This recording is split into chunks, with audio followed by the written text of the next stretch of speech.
HBO host Bill Maher doubled down on his calls for President Joe Biden to drop out of the presidential race and predicted that the 81-year-old commander-in-chief would make the historic decision in August. The issue with President Biden isn't if, it's who, Maher said during Friday's airing of Real Time with Bill Maher, who will replace him.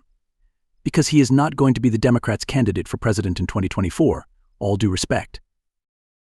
Maher believes that Biden is finished because the American press and politics are run by mean girls with a lust to finish off a vulnerable person and will put an end to his re-election disaster on August 9th.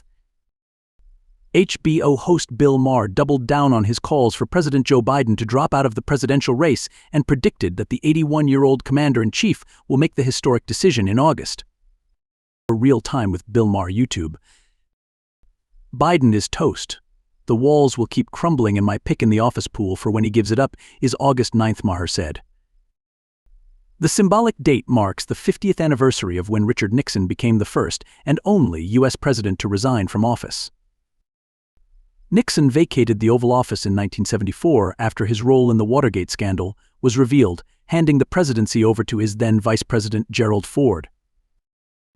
Yes, replacing a president as his party's candidate this late will seem like a big deal, Maher said, for about 3 days, and then we'll all be over it. Maher named Vice President Kamala Harris, California Gov. Gavin Newsom, Michigan Gov. Gretchen Whitmer and Transportation Secretary Pete Buttigieg as viable candidates the Democrats could choose to replace Biden. If she were elected, Harris would become the first female, first black woman and first Asian to serve as president, none of which impresses Maher. Maher believes that Biden is finished because the American press and politics are run by mean girls with a lust to finish off a vulnerable person and will put an end to his re-election disaster on August 9th.